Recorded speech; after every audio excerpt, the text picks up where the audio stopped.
बिस्मिल्लाहिर्रहमानिर्रहीम। अस्सलाम वालेकुम स्टूडेंट्स, मैं हूं कासिम जोया और आज हम पढ़ेंगे क्लास 9 के चैप्टर 9 के टॉपिक के बारे में जो कि है प्लेटलेट्स।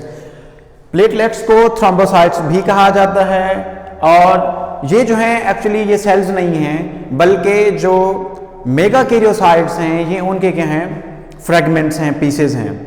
अब मेगाकैरियोसाइट्स क्या हैं? मेगाकैरियोसाइट्स बोन मैरो के बड़े बड़े सेल्स हैं, उनके जो फ्रेगमेंट्स हैं उनको हम प्लेटलेट्स क्या करते हैं, कंसीडर करते हैं। अगर इनके कलर के बारे में देखा जाए तो ये कलरलेस हैं, जैसा कि वाइट ब्लड सेल्स हैं, जबकि आरबीसीज के हैं रेड कलर के हैं, उनके हीमोग्लोबिन की वजह से। इनके अंदर न्यूक्लियस होता ही नहीं है। इनके अगर नंबर देखे जाए तो 250,000 पर क्यूबिक मिलीमीटर है। लाइफ स्पैन देखा जाए तो 7 to 8 डेज तक होता है और इनकी जो फंक्शंस है ब्लड क्लॉट फॉर्मेशन है। इसके बाद ब्लड डिसऑर्डर्स पर आ जाते हैं। ब्लड डिसऑर्डर्स यानी ब्लड से मुतालिक जितनी भी डिजीजेज हैं उनको अगर देखा जाए तो सबसे पहले हम देखते हैं ल्यूकीमिया। ल्यूकीमिया को ब्लड कैंसर कहा जाता है और इसमें होता क्या है? इसमें यह होता है कि the production of great number of immature and abnormal white blood cells occurs in this disease. अब सवाल ये है कि इमैच्योर और एबनॉर्मल वाइट ब्लड सेल्स का इतनी ज़्यादा तादाद में बनना क्यों है? हर एक चीज़ की एक वजह होती है, कॉज होता है। यहाँ पे भी जेनेटिक म्यूटेशन है, यानी जब डीएनए के अंदर चेंजेस आती हैं उसी हिसाब से न्यूक्लियोटाइड के अंदर डिसऑर्डर आता है, उसी हिसाब से जो उनके आगे उनके जो प्रोटीन सिंथेसिस होती है वो भी उसी तरह एबनॉर्मल होती है।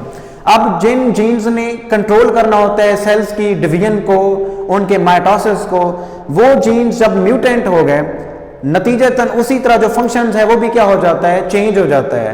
अब अगर एक जीन्स ने कंट्रोल करना था सेल्स की डिवीजन को, माइटोसिस के नंबर को, टाइम को, जब वो जीन्स चेंज हो गया, उसके अंदर मौजूद न्यूक्लियोटाइड्स की अरेंजमेंट चेंज हो गई या नंबर चेंज हो गया या कहीं पे डिलीशन ये अकर हुई, नतीजतन उसी तरह क्या होगा, फंक्शंस भी चेंज हो जाएगा। सेल्स उसी तरह एबनॉर्मल तादाद में बनेंगे और उसी हिसाब से क्या बनेंगे, डिफेक्टिव भी होंगे।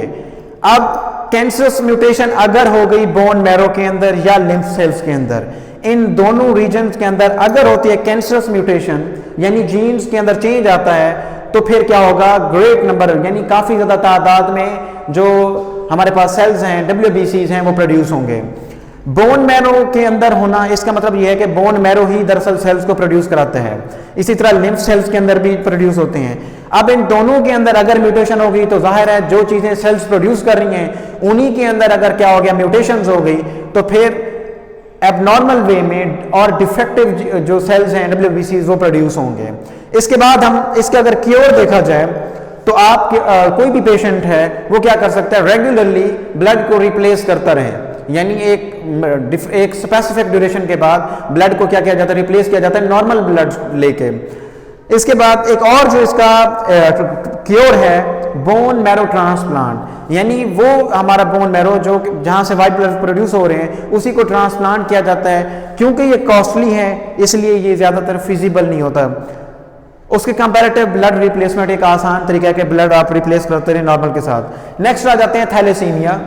अगर इसकी टर्म को देखा जाए तो थैले for sea and haem for blood, यानी ब्लड सी, काफी ज्यादा ब्लड का होना। नाम इसका जो दूसरा रखा गया कूलेज अनीमिया है। अब कूलेज अनीमिया का जो नाम है वो अमेरिकन फिजिशियन के नाम पर रखा गया है, थॉमस बी कूले, उसी के नाम पर इसको कूलेज अनीमिया भी कहते हैं और थैलेसीमिया भी कहते हैं। इसके कॉज क्या है? ये भी जेनेटिक म्यूटेशन है हीमोग्लोबिन के अंदर। अगर हम हीमोग्लोबिन की स्ट्रक्चर को देखें तो उसके अंदर हमारे पास अल्फा चेन्स हैं, बीटा चेन्स हैं। तो बीटा चेन्स के अंदर एक जो स्पेसिफिक हमारा न्यूक्लियोटाइड है उसके अंदर जो है ना चेंज आता है उसके ऑर्डर के अंदर। उसी वजह से क्या होता है, जीन म्यूटेशन होती है और जीन म्यूटेशन की वजह से जो हीमोग्लोबिन है वो डिफेक्टिव हो जाती है, नॉर्मल हीमोग्लोबिन नहीं रहती। अब हीमोग्लोबिन जब डिफेक्टिव है, नॉर्मल फंक्शनिंग नहीं कर रही, तो जाहिर है उसका जो काम है, फंक्शन है, ऑक्सीजन की ट्रांसपोर्टेशन जो है, यानी ऑक्सीजन को उसके साथ बाइंड होके जाना, तो ये जो ट्रांसपोर्टेशन है ये मुतासर होती है, तो इसका नतीजा ये निकलता है कि जो डिफेक्टिव हीमोग्लोबिन है वो ऑक्सीजन को कैरी नहीं कर सकती, तो जो पेशेंट है उसके जो सेल्स होते हैं वो हाइपोक्सिक एनवायरनमेंट को फेस कर रहे होते हैं, यानी ऑक्सीजन की जो डेफिशिएंसी है वो फेस कर रहे होते हैं। अब ऑक्सीजन की डेफिशिएंसी से क्या होता है, मेटाबॉलिज्म और जो बाकी फंक्शंस हैं वो सारे क्या होते हैं, डिस्टर्ब हो जाते हैं।